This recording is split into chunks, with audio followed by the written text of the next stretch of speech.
Harrison and Big Ben don't buy into the brotherhood, his word, maybe the brotherhood's not that important. I also know Big Ben and James Harrison hit. When you start attacking the messengers and not the message, they're on to something. That brotherhood couldn't beat Blake Bortles at home in the playoffs or Baker Mayfield. That brotherhood in the last 11 games against playoff teams, 1-10, averaging 15 points, giving up 28. The Steelers' culture forever under Tomlin was talent and toughness. I like those qualities. And I guess brotherhood. But with the Chiefs and the Seahawks and McVay's Rams and Shanahan's 49ers, I get the toughness and the talent too. But I get discipline and schemes like smart football. Have you ever noticed over the last 10 years, as football has gotten much smarter, more motion, more deception, more looks, there's so many great coaches out there. D'Amico Ryans, Mike McDonald on the defensive side, McVay, Shanahan, offensive side. Have you noticed during that time, the Steelers have become less relevant? That's why I defended old guy Aaron Rodgers this year. Was he part of the brotherhood? No, he was the new guy. But the offense finally looked like grown-ups. Fewer penalties, fewer turnovers. Yeah, Aaron Rodgers, the new guy, walked in at 42. And it's like, oh, this is, despite having some limitations at wide receiver, you're like, oh, this is how an offense should function. That Steeler brotherhood has not beaten a top 10 quarterback in the playoffs in 15 years. And Big Ben and James Harrison called it out.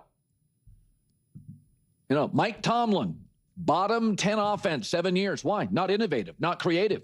You can win with defense. Seattle did it. But a sophisticated, progressive, new approach, new looks, not just what the Steelers do. Let's spend more money.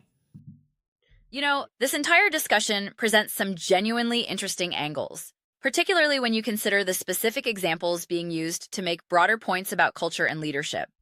First of all, if you're going to reference that Steelers-Browns game as some kind of defense of Ben Roethlisberger's legacy or his perspective on team culture, I'm not sure that's the route you want to take. In that game, Roethlisberger literally could not stop turning the ball over. We're talking 4 interceptions. I remember watching that game live, and I couldn't believe what I was witnessing. The score was 28-0 by the end of the first quarter. Fumble returned for a touchdown. Interception. Punt. Another interception. Just like that, you're down 28-0. It ended up 35-7. Ben Roethlisberger was a massive part of that disaster. Now, can we blame Mike Tomlin for aspects of that? Sure, don't get me wrong, and I have criticized Tomlin plenty. But come on now. Let's be real about what we saw.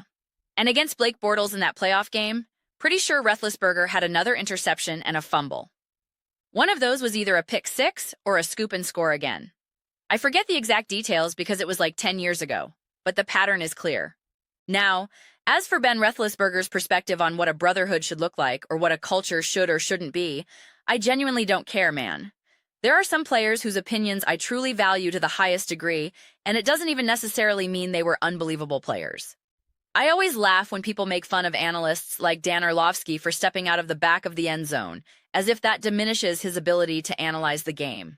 We live in a world where people would automatically value Cam Newton's opinion or Ben Roethlisberger's opinion over someone like Dan Orlovsky simply by virtue of them having achieved more on the field. The assumption is that playing success automatically translates to deeper knowledge. My counter to that is always, how good was Sean McVay's NFL career? How good was Andy Reid's career? How good was Bill Belichick's career? Kevin O'Connell, Kyle Shanahan, Mike McDonald. Some of these guys never even played in the NFL. Ben Johnson. Some of these guys barely played, and I don't even know if some of them played in college at this point. So you really need to retire that way of looking at things. Just because you achieved great things as a player doesn't automatically mean you know how to discuss, analyze, or evaluate the game at a high level. Using that as your reference point for credibility just doesn't make a whole lot of sense to me. Now, none of this is to say that what Ben or any of these other former players are saying is automatically incorrect. That's not my point.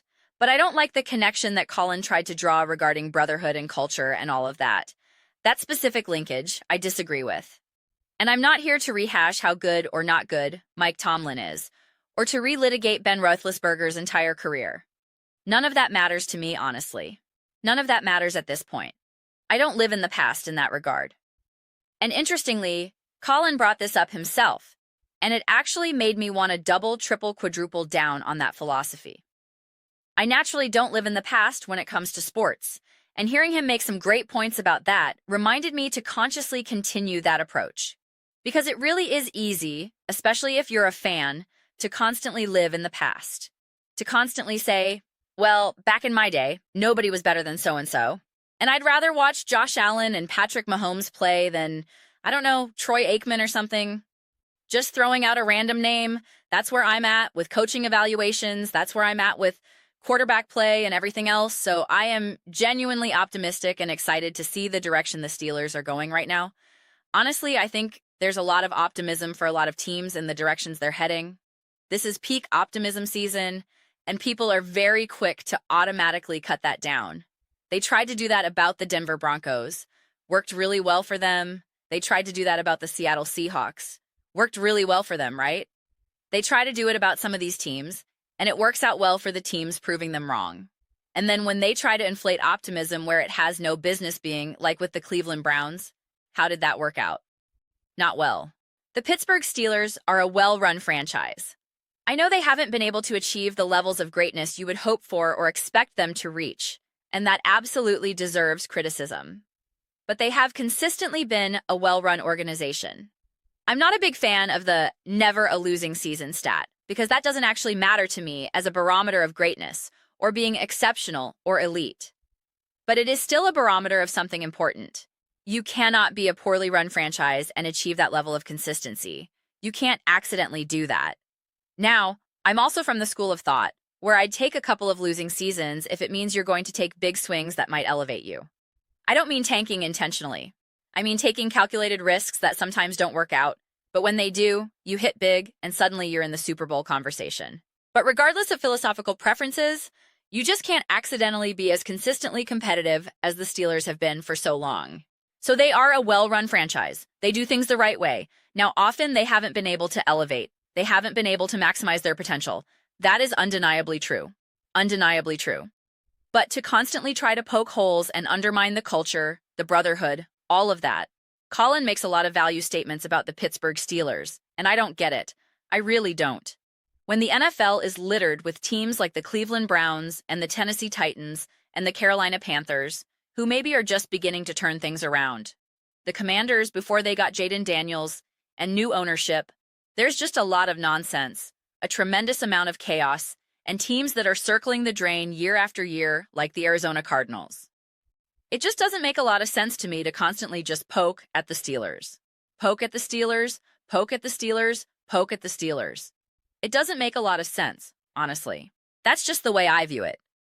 But those are just my thoughts, and I'd absolutely love to hear yours. What do you guys all think about the Pittsburgh Steelers and the concept of the brotherhood?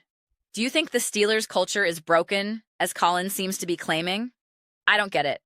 Honestly, I really don't. Let me know your thoughts. I read every single comment, so whether you agree with me or disagree with me, either way, let's get into some discussions. Let's get into some fights. But ultimately, let's just have some fun. And please do consider subscribing. We're building an amazing community here, and absolutely love to see you part of it. I want to build something that we all generally feel connected to, something that we're really excited to be part of. I think we're well on our way to doing it. Please don't forget to give this video a thumbs up as it really does help the visibility and the algorithm. Thank you so much.